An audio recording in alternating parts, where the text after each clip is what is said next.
Welcome back to the Unrevealed Realities, the channel where ordinary lives collide with extraordinary secrets, and where, in our secret chapters, we reopen stories buried under silence, paperwork, and mysteries that defy explanation.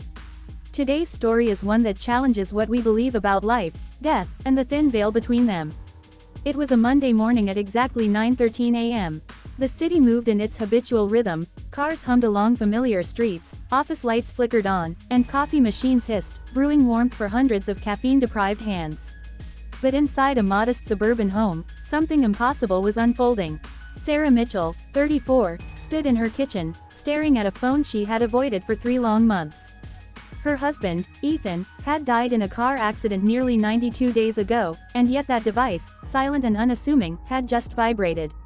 One vibration, soft but undeniable, enough to make the blood freeze in her veins. The screen lit up. Ethan. Sarah's mind refused to accept it. Her grief, her exhaustion, the relentless march of disbelief, all collided in a single heartbeat. She blinked, looked away, looked back. The name remained, and then she saw the message. "Are you awake right now?" 5 words. No punctuation, no emojis. Precisely the kind of phrasing Ethan had always used. The familiarity was both comforting and terrifying. It was as if he had just stepped into the room, or perhaps, as if the world had rewritten itself overnight. Ethan Mitchell had died just after midnight on a rainy Thursday. His car had veered off Route 17, skidding across slick asphalt, colliding with a guardrail, crumpling like a tin can. Emergency responders confirmed no pulse. The coroner's report stated blunt force trauma. Time of death, 11:58 p.m. Sarah had been summoned to the hospital. She had identified the body, signed forms, chosen a casket, watched the earth close over him. And now, at 9:11 a.m., she held a message from him, arriving in real time, delivered and unread on a device she had long abandoned as useless. She did not scream. She did not drop the phone. Her knees buckled as she slid into a chair. Her hands trembled, but she forced herself to type. "Who is this?" The response came almost immediately. "It's me. Why are you asking that?" Sarah's eyes widened. The tone, the cadence, even the timing of the message, it was unmistakably Ethan. She could feel him behind every character, in every pause between words. It wasn't playful, it wasn't cryptic. It was familiar, devastatingly familiar. She typed again. "Where are you?" There was a pause. 2 minutes. 3. The kind of pause that makes you question every law of reality you've ever believed in. Then the phone vibrated. "I don't know. Somewhere quiet. I just needed to hear from you." By noon, Sarah was in her car outside the mobile carrier's store, gripping the phone like it was a lifeline. Inside, fluorescent lights buzzed above as a technician pulled up Ethan's account. The number had been deactivated 3 months prior. No outgoing activity, no calls, no texts. Yet Sarah's phone displayed 2 new messages with timestamps, delivery confirmations, everything the system insisted could not exist. The technician's frown deepened as he examined the data. He called a supervisor. The supervisor called engineering. By evening, an internal investigation had been opened. Every routing path, every server log, every switch, every node was checked. According to the system, Ethan's number could not have sent a single text since the night of the accident. And yet, there it was, clear as day, a living message in a world that had already buried him. That night, at 2:04 a.m., her phone buzzed again. "I remember the rain." Sarah, lying awake in her bedroom, heart pounding, whispered his name. She had not told anyone. Not her family, not her friends. The act of saying it out loud seemed dangerous, as if acknowledgement might summon forces she was not ready to confront. "What do you remember?" she typed. The reply was almost instantaneous. "Headlights. Then nothing. Then this." This detail was not public. Accident reports mentioned headlights only in supplemental files, restricted to internal reconstruction reports. How did he, or whatever was sending these messages, know this? The following days brought more messages. Not consistent, not predictable. 6:17 a.m., 11:42 p.m., 3:09 a.m. Each message brief, restrained. No declarations of love, no fear. Just small details, questions about the house, the groceries, her well-being. Disturbingly normal, the kind of messages a living spouse might send when they know you're struggling to survive. Sarah began documenting everything meticulously. Screenshots, screen recordings, time-stamped logs. She involved the police. A detective listened carefully, explaining the possibilities: spoofing, device cloning, pranks. But none of it made sense. None of it matched carrier records. None explained references to private memories, the cracked step, the hidden chipped mug, the argument about a song. Federal analysts were brought in. Metadata dissected. Routing paths traced. The messages did not originate from any handset, any IP, any known server. They appeared inside the system fully formed, bypassing all technical standards. Then came the message that would alter everything. Thursday night, 11:58 p.m., the exact minute Ethan had died. "I think I'm running out of time." Sarah's reply: "What do you mean?" Typing indicators appeared, vanished, reappeared. Minutes stretched into eternity. "They're closing whatever this is. I needed you to know it wasn't your fault." Her chest constricted. "Then why?" She typed. Another pause. "I was buying your birthday gift. You were right about the watch. I shouldn't have waited." Her birthday was 2 days after the accident. A trivial argument over a watch, now encoded into this surreal conversation. Her phone vibrated one last time. "If you get this, it means I really am gone. Don't wait for me anymore." At 12:09 a.m., the thread disappeared. Gone. Carrier logs showed a final anomaly: no source, no destination. The investigation concluded with no answers. Sarah sold the house, moved forward. She returned to life, but every year, at exactly 11:58 p.m., her phone remains silent. Some stories end with closure. Others end with a goodbye that arrives too late, and yet, somehow, exactly on time. The days after the last message passed in a blur of disbelief and paranoia. Sarah could not sleep. Every vibration of her phone, every notification sound, sent her heart racing. Friends and family urged her to delete the device, to block the number, to forget. But she could not. Deleting it felt like erasing the only proof she had that Ethan, or something that carried his essence, had reached back from death. She began sleeping with the phone under her pillow, eyes half closed, listening for the faint buzz that could never be predicted. She recorded every event, logging each second, hoping to find a pattern. That pattern never appeared. Instead, the messages were erratic, appearing at hours she was alone, in rooms where no one else could access the network, in moments when the world seemed quietest. The police finally escalated the case to federal communications authorities.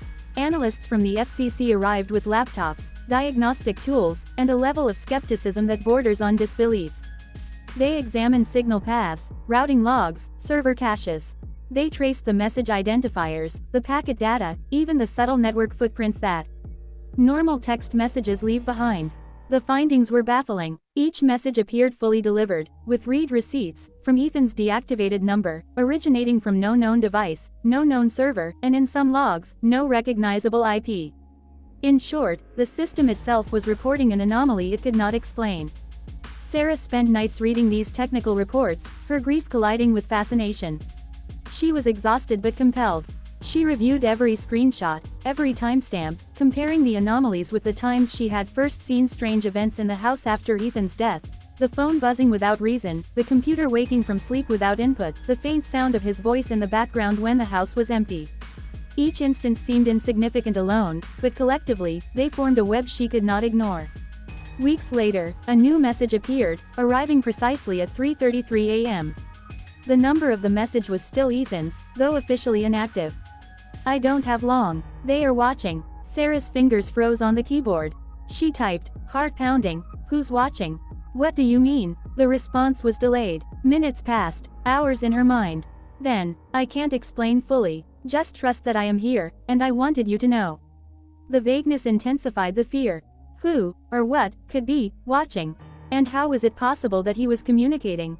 Her rational mind screamed for logic, but the messages contained personal details no one else could know. The faint crack in the ceiling above their bed, the pattern Ethan had traced in the frosting on her birthday cake the year before, the way he arranged his ties in the drawer. By now, Sarah had enlisted a private investigator. He was skeptical at first, used to trickery, to fraud, to numbers being manipulated. But after reviewing the carrier logs, the timestamps, and the actual messages, even he admitted this case defied conventional explanation. Meanwhile, Sarah's life began to fracture. She experienced physical exhaustion, emotional volatility, and disorientation. Sleep deprivation, compounded with grief, made her sometimes unsure if she was awake or dreaming. But the messages were real. Each one was a proof, a tether to someone she had thought forever lost. Then came the series of messages that would haunt her forever. They appeared over several nights, one every 72 minutes, always at odd hours. Do not try to find me. They will know. Remember the day we planted the tree in the backyard. I am still there in some way. I cannot stay. I cannot explain. Just know I loved you. The ambiguity, the half-explained warnings, created a psychological weight heavier than grief alone. Sarah found herself walking around the house at night, checking doors, listening for sounds that weren't there, speaking aloud to him as if he might answer. One evening, the investigator suggested a radical experiment. They would place a recording device and monitor the phone network, documenting any anomalous activity. Sarah agreed. They set up cameras, audio sensors, and network monitors. The house was quiet for hours. Then, at precisely 2:17 a.m., the phone vibrated. Sarah froze. They checked the monitoring equipment. No external signals, no active network traffic, yet the message appeared. I am with you. Do not be afraid. The words were typed in Ethan's exact style, the punctuation, the cadence, the spacing, all identical. But no signal could account for it. No device, no transmitter, no external influence. Sarah collapsed in the chair, sobbing, realizing that whatever was communicating, it existed outside conventional technology. The messages continued sporadically over months. They became less about mundane details and more about warnings, memories, and cryptic statements. Some suggested awareness of her daily life. Others seemed to hint at a temporal awareness, predicting minor events, referencing moments she had not yet lived. Then, the climax, the final message that would shake Sarah and investigators alike. It arrived exactly at 11:58 p.m., the same minute Ethan had died. The phone vibrated. Screen lit up. I cannot stay. I am closing this. Remember, life goes on, and you must live. Forgive me. It was the final communication. Moments later, the thread vanished completely. No trace, no archive, no backup, as though it had never existed. The carrier logs showed one final anomaly at that exact second, an event with no source or destination. Investigators were baffled. The phenomenon was closed as unexplained. Sarah's life changed irreversibly. She sold the house. She left the city. She avoided technology as much as she could, fearing a repeat of the phenomenon. Yet, every year, at the anniversary of Ethan's death, she would hold her phone in her hands, waiting. Nothing ever happened, but she was prepared, in case it did. Some stories do not end with answers. Some do not end with closure. Some exist solely in the liminal space between grief and the inexplicable, where love, memory, and technology intersect in ways no one can fully explain. This is one of those stories. Sarah's experience reminds us that sometimes, connection transcends mortality, that communication may persist in forms science cannot yet comprehend, and that the human heart continues to seek what it has lost, even across impossible boundaries. Some stories do not end with answers. Some do not end with closure. Some exist solely in the liminal space between grief and the inexplicable, where love, memory, and technology intersect in ways no one can fully explain. This is one of those stories. Sarah's experience reminds us that sometimes, connection transcends mortality, that communication may persist in forms science cannot yet comprehend, and that the human heart continues to seek what it has lost, even across impossible boundaries. Thanks for watching this video.